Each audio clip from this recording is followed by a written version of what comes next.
मेरे मेहरबान, मेरे कदरदान, मैं आप सबका स्वागत करता हूं। खुशामदीद and welcome to Suhana Safar with Annu Kapoor. धन्यवाद। सिर्फ 92.7 बिग एफएम पर। बहुत शुक्रिया, बड़ी मेहरबानी, मेरी ज़िंदगी में हुजूर आप आए, और आप जब आए तो प्रेम लेकर आए, और आपके प्रेम की बदौलत सुहाना सफ़र विद अन्नू कपूर रेडियो का नंबर 1 शो बन गया है। बहुत आभारी हूं, बहुत मेहरबानी, बहुत मशकूर हूं, और प्रार्थना करता हूं, निवेदन करता हूं कि ये प्रेम, ये प्यार, ये मोहब्बत यूं ही बना के रखिएगा। बड़ी मेहरबानी होगी। आपके लिए आज जो लेकर आया हूं उसकी झलक याद दिलाना चाहूंगा। मेरा साया का एक गीत, बड़ा पॉपुलर गीत, तब भी और आज भी। झुमका गिरा रे बरेली के बाजार में। ये गीतकार ने झुमका बरेली के बाजार में ही क्यों गिराया, जबकि इस फिल्म की पटकथा से, इस फिल्म की कहानी से बरेली शहर का दूर दूर तक कोई वास्ता नहीं है। साथ ही बताऊंगा आज ही उस बच्चे के बारे में जो फिल्म्स के सेट पर चाय पिलाया करता था। ग्रेट नरगिस जी की जब नजर उस बच्चे पर पड़ी तो उन्होंने उसे दिलवा दिया एक मौका फिल्मों से जुड़ने का, और वो बच्चा एक दिन बन गया मशहूर राइटर डायरेक्टर। कौन था वो, इसका खुलासा करूंगा आज। क्यों नहीं बिक रही थी फिल्म गाइड, और उसे बेचने के लिए क्या तरकीब लड़ाई देवानंद ने, यह किस्सा भी आज ही। मधुमती के एक गाने के रशिस देखने के बाद बिमल रॉय के होश उड़ गए, हाथ पैर फूल गए, और मजबूरी में उन्हें गाना दोबारा शूट करना पड़ा। क्या मिस्टेक हो गई थी, क्या फॉल्ट हो गया था मधुमती के इस गाने में। ऐसे ही कुछ और भी अफसाने आज की महफिल में। याद दिलाना चाहूंगा मेरा साया फिल्म का एक मशहूर व मारूफ नगमा, झुमका गिरा रे बरेली के बाजार में। गीत राजा मेहंदी अली खान साहब ने लिखा, संगीत मदन मोहन जी का। इस गाने में बरेली का जिक्र क्यों आया है, जबकि फिल्म की स्टोरी से, फिल्म के बैकड्रॉप से बरेली शहर का, बरेली नगरी का दूर दूर तक कोई संबंध नहीं है। और अगर देखा जाए तो झुमका गिरा रे दिल्ली के बाजार में, तो मीटर, पोइट्री की मीटर के हिसाब से भी सही बैठ सकता था। झुमका गिरा रे जयपुर के बाजार में, झुमका गिरा रे बंबई के बाजार में। ये जो 3 साढ़े 3 मात्रा का जो शब्द है, बड़ी आसानी से इस ट्यून पे फिट बैठ सकता था। तो फिर बरेली के बाजार में ही क्यों झुमका गिरा रे। उड़ते उड़ते खबर सुनी है कि बात उन दिनों की है जब दादा बच्चन, यानी कि साहित्य जगत में सब लोग हरिवंश राय बच्चन जी को दादा कहते थे। मैं भी बोला करता था, मुझे सौभाग्य प्राप्त है उनसे मिलने का, उनके दर्शनों का। और अम्मा जी यानी कि तेजी जी। ये बात है उन दिनों की जब दोनों एक दूसरे के नजदीक आ रहे थे। प्रेम के पुष्प खिल रहे थे, अंकुरित हो गए थे, खिल रहे थे। इन दोनों की मुलाकात होती थी मशहूर साहित्यकार निरंकार देव जी के घर पर, और निरंकार देव जी रहते थे बरेली में। जब एक दिन दोनों से पूछा गया कि भाई बात क्या है, कन्फेस क्यों नहीं कर लेते हो, स्वीकार क्यों नहीं कर लेते हो कि तुम दोनों एक दूसरे से प्रेम करते हो। जब एक दिन दोनों ने, यानी कि तेजी जी ने और बच्चन जी ने एक दूसरे से प्यार की बात को कबूल किया, तो एकाएक तेजी जी के मुंह से निकल गया, मेरा झुमका खो गया रे बरेली के बाजार में। उन्होंने ये शायद उनका कहने का मतलब होगा कि बरेली में आकर वो हरिवंश राय जी से मिलकर अपनी सुध बुध खो बैठी, और ऐसा हुआ कि जैसे कि कान से झुमका गिर गया हो और उन्हें खबर तक नहीं हुई हो। ये बात साहित्य जगत में उन दिनों खूब चर्चा में आई। अब इत्तेफाक देखिए कि इस किस्से से राजा मेहंदी अली खान साहब भी अच्छी तरह से वाकिफ थे। तो जब इस फिल्म के, मेरा साया फिल्म के गीत लिखने की बारी आई, तो उन्हें अचानक ये किस्सा याद आ गया, और उन्होंने अपने गीत में हीरोइन के झुमके को बरेली में ही गिरा दिया। ये तो एक रहा किस्सा।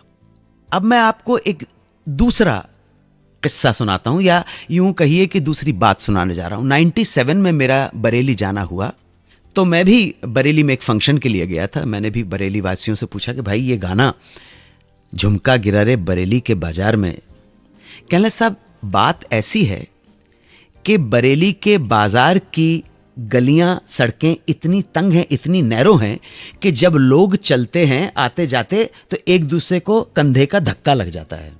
तो शायद इसीलिए धक्का लगने की वजह से झुमके गिर जाया करते थे। शायद इस वजह से, ये बरेली वालों का कहना है कि एक दूसरे से टल्ला मार देते थे, कंधे से कंधा टकरा जाते थे और उस धक्का मुक्की के अंदर औरतों के झुमके गिर जाया करते थे।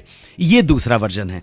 आपको जो भी वर्जन लगे, इस वर्जन के बहाने हमने बरेली को याद कर लिया, दादा को याद कर लिया, अम्मा जी को याद कर लिया, मतलब तेजी जी को और हरिवंश राय जी को याद कर लिया, मदन जी को याद कर लिया, राजा मेहदी अली खां साहब को याद कर लिया और प्रणाम कर लिया बरेली के लोगों का। और बरेली वापस आकर बताऊंगा उस बच्चे के बारे में जो फिल्मों के सेट पर चाय पिलाया करता था, स्पॉट बॉय था। अचानक उस पर नजर पड़ी नरगिस जी की। उसके बाद क्या हुआ उस बच्चे का? कौन था ये बच्चा? कैसे चाय पिलाने वाले बच्चे के दिन फिर गए?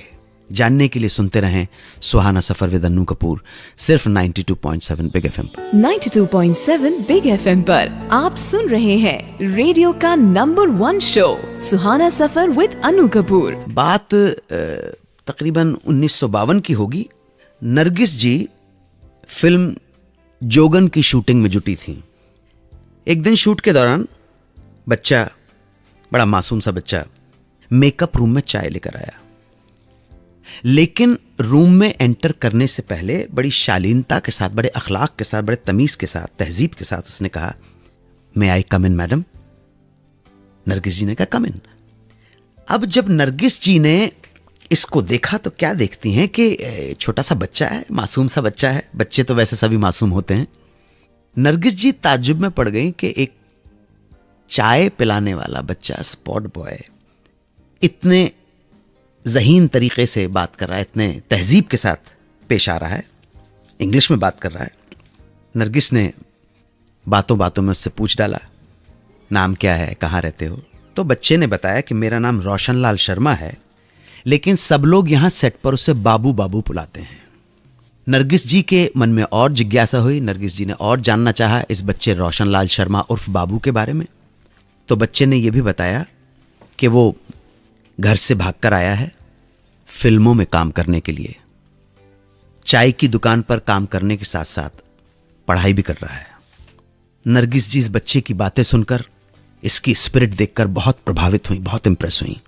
जब ये बच्चा नरगिस जी के मेकअप रूम से बाहर निकला तो उसने अपनी नौकरी की अर्जी उर्दू में लिखकर नरगिस जी के ड्राइवर कासिम को दे दी। यही इंस्ट्रक्शन नरगिस जी ने उस बच्चे को दिए थे। यह अर्जी बेहतरीन उर्दू में लिखी गई थी। नरगिस जी ने भी जब ये एप्लीकेशन देखी तो और इंप्रेस हो गई। दूसरे ही दिन उन्होंने इस बच्चे को मिलवाया डायरेक्टर लेख टंडन से और कहा, इसे नौकरी दे दो, ये बाबू है, इसे नौकरी दे दो। लेख जी के पास उस वक्त बाबू के लिए कोई काम नहीं था, तो उन्होंने बाबू को भेज दिया के आसिफ के पास। बैड लक के आसिफ के पास भी कुछ काम नहीं था। इधर उधर आने जाने के चक्कर में चाय की दुकान वाला मालिक बहुत नाराज हो गया और उसने बाबू को नौकरी से निकाल दिया। बाबू परेशान होकर फिर नरगिस जी के पास पहुंच गया। उसने कहा कि मैम, मैं ना तो घर का रहा ना घाट का, अब आप कुछ मदद कीजिए। नरगिस जी ने बाबू की दुख भरी दास्तान सुनकर और ये अफसोस जताकर कि जो हाथ में नौकरी थी वो भी चली गई, तब नरगिस जी ने इस बात को और सीरियसली लिया और उन्होंने प्रॉमिस किया कि मैं डेफिनेटली कुछ ना कुछ इंतजाम करती हूं। नरगिस जी इस बच्चे बाबू को लेकर गईं फिल्म छोटी भाभी के मुहूर्त पर और वहां गीतकार कमर जलालाबादी से बाबू का परिचय करवाया। कमर जलालाबादी साहब ने फौरन 40 रुपए माहवार पर बाबू को एज एन असिस्टेंट अपने पास रख लिया और इस तरह शुरू हो गया बाबू का फिल्मी दुनिया का सफर। बाबू ने अपनी प्रतिभा से, अपनी लगन से, अपनी मेहनत से, अपने कमिटमेंट से ऐसा मन मोहा कि पूरी फिल्म इंडस्ट्री की नजरों में चढ़ गया है बाबू। और एक चाय पिलाने वाला बच्चा जिसे सब लोग बाबू कहते थे, यही आगे चलकर अपनी प्रतिभा के बल पर, अपनी मेहनत के बल पर बन गया मशहूर लेखक और निर्देशक B.R. इशारा। जोरदार तालियां बाबूदा के लिए। बाबूदा को क्रेडिट जाता है फिल्मों में लाए क्रिकेटर सलीम दुर्रानी को, परवीन बॉबी को, म्यूजिक डायरेक्टर बप्पी लहरी को भी लाने का क्रेडिट बाबूदा को जाता है। विजय अरोरा, डैनी डेंगजोंगपा, रीना रॉय, शत्रुघ्न सिन्हा, अमिताभ बच्चन, जया भादुड़ी, राज किरण, रजा मुराद, न जाने कितने लोगों को स्क्रीन पर लाकर खड़ा किया। ऐसे थे हमारे बाबूदा। जोरदार तालियां। श्रद्धा सुमन अर्पित करता हूं बाबूदा को। खराज अकीदत है, श्रद्धा के सुमन है। Babuda, we miss you Babuda and we love you. वापस आकर बताऊंगा कि मधुमती फिल्म का वो कौन सा गाना था जिसके रशेस देखकर विमलदा के होश उड़ गए। क्या हो गया था, क्या थी इस गाने की कहानी, सुनाऊंगा वापस लौटकर। आप सुनते रहें सुहाना सफर विद अन्नू कपूर, सिर्फ 92.7 बिग एफएम पर। 92.7 बिग एफएम पर आप सुन रहे हैं रेडियो का number 1 show Suhana Safar with Annu Kapoor. याद कीजिए मधुमती का एक गाना, दैया रे दैया चढ़ गयो पापी बिछुआ। इस गीत को दादा बिमल रॉय ने शूट किया था नैनीताल में। गाना शूट हो गया, लेकिन जब गाने के रशेस देखे तो जमीन पांव के नीचे से निकल गई, होश उड़ गए उनके। इस गाने की शूटिंग में कुछ ऐसी टेक्निकल मिस्टेक्स हो गई थी कि यह गाना इतना खराब हो गया कि फिल्म में रखने लायक बचा ही नहीं। इतना खराब आउटपुट था इसका। अब बिमलदा को समझ नहीं आ रहा था कि करें तो क्या करें। अगर दोबारा पूरी यूनिट को नैनीताल ले जाते हैं, रीशूट करते हैं, तो बजट बहुत बढ़ जाएगा। वैसे भी ये फिल्म दार्जिलिंग और आसाम में हुई आउटडोर शूटिंग की वजह से ओवर बजट हो चुकी थी। एक तरफ बजट की टेंशन, दूसरी तरफ इस फिल्म के डिस्ट्रीब्यूटर्स भी शोर मचा रहे थे जल्दी करने की। फिल्म को जल्दी बना दीजिए, जल्दी रिलीज करना है। ऐसे में अब बिमलदा के पास और कोई चारा नहीं बचा सिवाय इसके कि वो इस गाने को बंबई में ही शूट कर लें। तो उन्होंने फैसला किया कि बंबई के आसपास ही किसी पहाड़ी इलाके में जाके गीत को शूट कर लें, लोकेशन मैच कर लें जो हल्का सा नैनीताल का फील दे दे। लोकेशन ढूंढी गई, एक भी लोकेशन बिमलदा को पसंद नहीं आई। अब ऐसे में जब कुछ नहीं सूझा तो जल्दी जल्दी में बिमलदा ने डिसाइड किया कि वो इस गाने को पहाड़ों के बैकड्रॉप पे नहीं बल्कि एक स्टूडियो में सेट लगाकर ही शूट करेंगे। तो इस तरह से नैनीताल में जो गाना शूट होने वाला था, जो रिजेक्ट हो गया, वो फाइनली मुंबई के एक सेट पर शूट हुआ। दैया रे दैया चढ़ गयो पापी बिछुआ। वापस आकर बताऊंगा कि क्यों नहीं बिक रही थी फिल्म गाइड। कोई डिस्ट्रीब्यूटर खरीदने को तैयार नहीं था। जब हालात ऐसे हो गए तो क्या तरकीब सोची देवानंद ने फिल्म को बेचने की, ये कहानी सुनाऊंगा थोड़ी देर में। आप सुनते रहें सुहाना सफर विद अन्नू कपूर, सिर्फ 92.7 बिग एफएम पर। 92.7 बिग एफएम पर आप सुन रहे हैं रेडियो का number 1 show Suhana Safar with Annu Kapoor. Guide तैयार हो गई थी, बिक नहीं रही थी। देव साहब को कोई ना कोई तरकीब लड़ानी थी। तो क्या किया उन्होंने, फिल्म गाइड को हिंदी और इंग्लिश दोनों ही भाषाओं में बनाया गया था। इंग्लिश वर्जन को डायरेक्ट किया था टेड डेन्यूल्स्की ने और हिंदी डायरेक्ट की थी विजय आनंद जी ने, देव साहब के छोटे भाई ने, गोल्डी साहब ने। जब गाइड के इंग्लिश वर्जन को रिलीज किया गया तो निर्माताओं से यह भूल हो गई कि उन्होंने इस फिल्म को सिर्फ मुंबई में रिलीज किया और दुर्भाग्य से ये गाइड का वर्जन, इंग्लिश वर्जन, लोगों को पसंद नहीं आया। इस बात का नतीजा यह हुआ कि कोई भी डिस्ट्रीब्यूटर अब इस फिल्म के हिंदी वर्जन को हाथ नहीं लगा रहा था, बैड पब्लिसिटी की वजह से। इंग्लिश वर्जन की बैड पब्लिसिटी हो गई तो उन्होंने कहा हिंदी वर्जन भी गड़बड़ होगा, हम नहीं लेंगे। देव साहब के लिए मुश्किल टाइम था, एम्बिशियस प्रोजेक्ट था उनका और सबको यकीन था कि हिंदी में बनी गाइड लोगों को जरूर पसंद आएगी। हिंदी वर्जन में हिंदुस्तान के मनस को ध्यान रखते हुए उस तरह के इमोशंस भी डाल दिए गए थे। जब इस फिल्म को बेचने का किसी को कोई आइडिया नहीं आया तब देव साहब के दिमाग में एक आइडिया अचानक क्लिक कर गया। उन्होंने अपने प्रोडक्शन कंट्रोलर यश जौहर को, यानी कि ये आज का जो करण जौहर है ना, उसके पापा जी, यश जौहर साहब को जिम्मेदारी दी कि वो दिल्ली के एक डिस्ट्रीब्यूटर को इस फिल्म का एक गाना दिखाएं और किसी तरह से भी दिल्ली के उस डिस्ट्रीब्यूटर को राजी कर लें फिल्म खरीदने के लिए। यश जौहर जी बहुत ही टैलेंटेड आदमी थे इस मामले में, पब्लिक डीलिंग के बारे में लोगों की नब्ज जानते थे, ग्रेट मैन। उन्होंने देव साहब के कहे अनुसार वही काम किया और रिजल्ट भी वही दिया जो देव साहब उम्मीद कर रहे थे। यश जी ने डिस्ट्रीब्यूटर को गाइड फिल्म का गीत दिखा दिया, पिया तो से नैना लागे रे। सिर्फ एक गीत को देखकर डिस्ट्रीब्यूटर इतना झूल गया कि उसने फिल्म खरीदने की घोषणा कर दी। डिस्ट्रीब्यूटर के फिल्म को खरीदते ही देवानंद ने इस बात की पब्लिसिटी शुरू कर दी कि जी फिल्म बिक गई है, फिल्म बिक गई।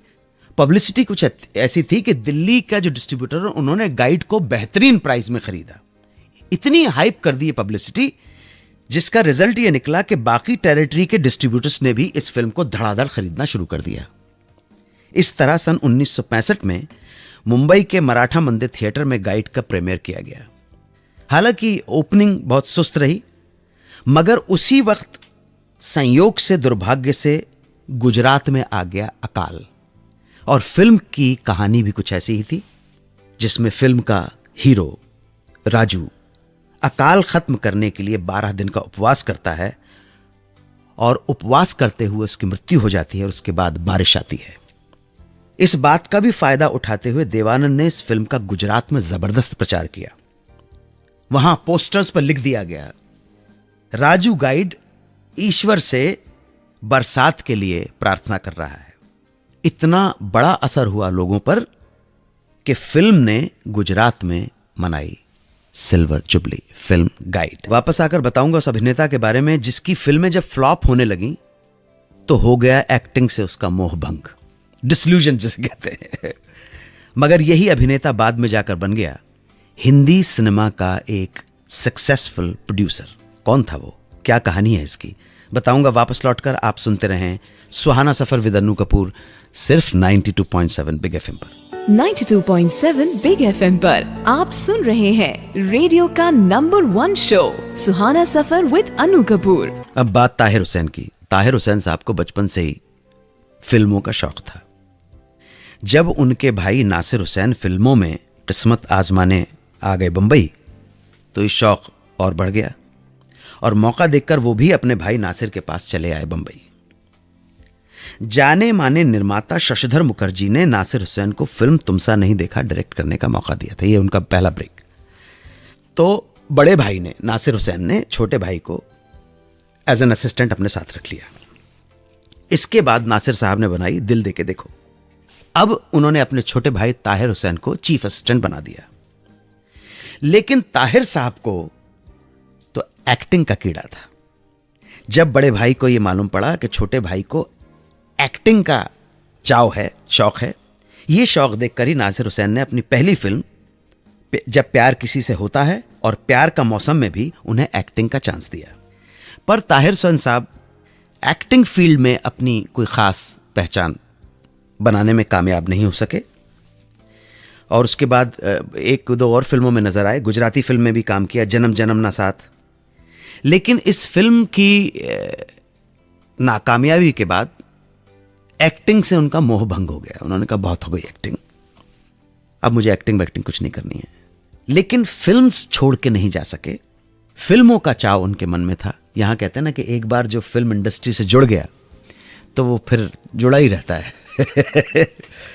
यही हाल ताहिर हुसैन साहब का था। वो किसी ना किसी तरह से, किसी ना किसी डिपार्टमेंट से अटैच्ड रहना चाहते थे।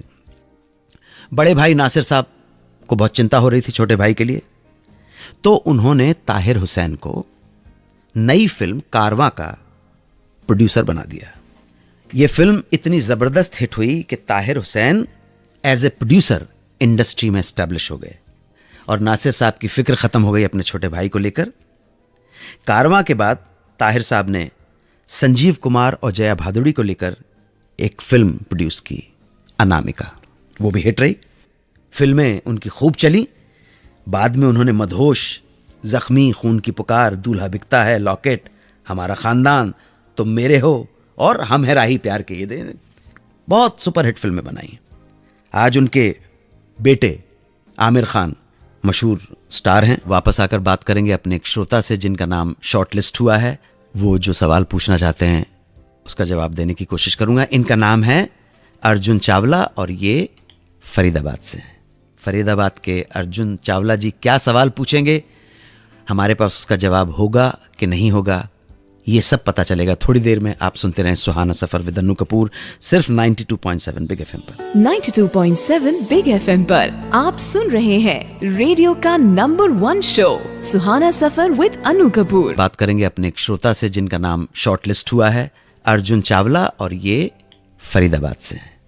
हेलो, अर्जुन चावला जी बोल रहे हैं फरीदाबाद हाँ से। जी सर, नमस्कार। नमस्कार, अन्नू कपूर बोल रहा हूँ 92.7 हाँ बिग जी सर, एफएम बड़ी वेट कराई आपने। से। सॉरी, बहुत सारे नाम होते हैं तो उस नामों के अंदर शॉर्टलिस्ट करना पड़ता है स्टूडियो से, इसीलिए हम आपको फोन करते हैं। जी अर्जुन जी, क्या हाल है फरीदाबाद के? आप ठीक हो? हाँ, मैं बिल्कुल ठीक हूँ। आपका सवाल क्या है, जरा हमारे दूसरे श्रोता भी जानना चाहेंगे। सर मेरा सवाल ये है कि जो मासूम चेहरे वाली नंदा जी थी हीरोइन हमारी, बिल्कुल बिल्कुल। हाँ जी, उन्होंने क्या एज ए बाल कलाकार के रूप में काम किया था? जी जी जी जी जी, हाँ, उनकी और शुरुआत।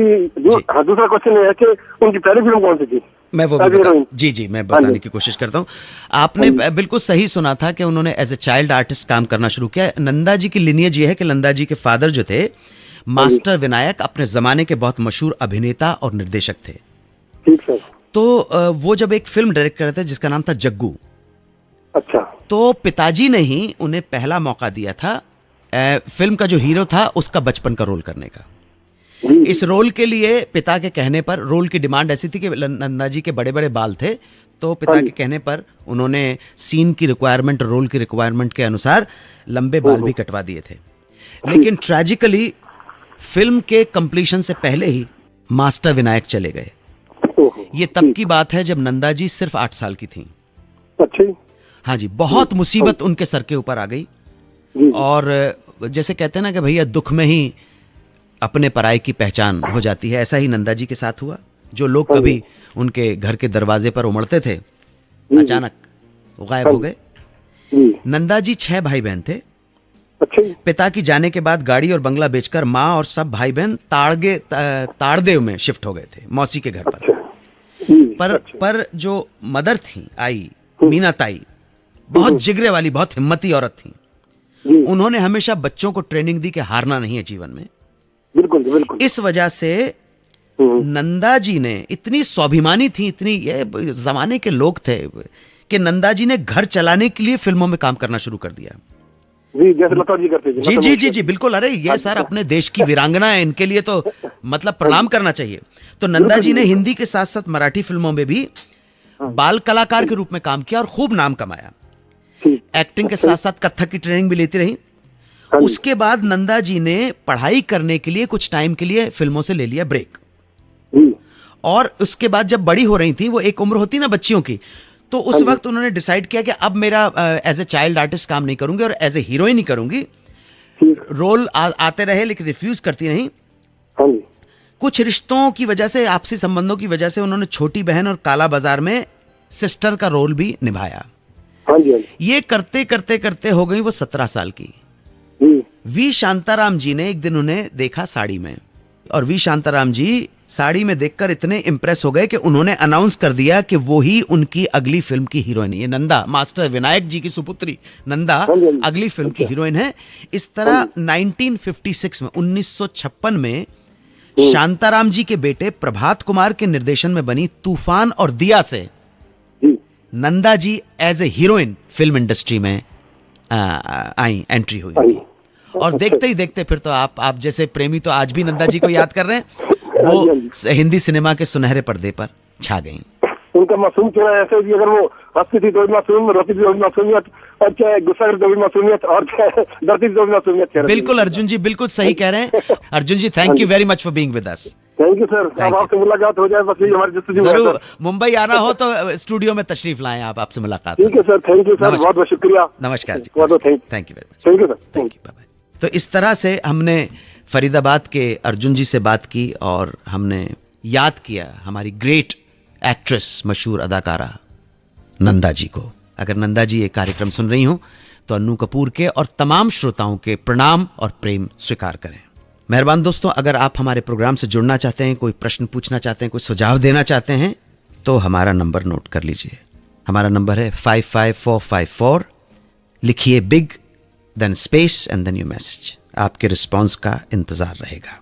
आप हमारे शोज बिग एफएम के ऑफिशियल यूट्यूब चैनल पर भी सुन सकते हैं, और फेसबुक पर मुझे कांटेक्ट करने के लिए लाइक कीजिए मेरा ऑफिशियल फेसबुक पेज, facebook/सुहाना Safar with Annu Kapoor. 92.7 big FM पर आप सुन रहे हैं रेडियो का number 1 show Suhana Safar with Anu Kapoor.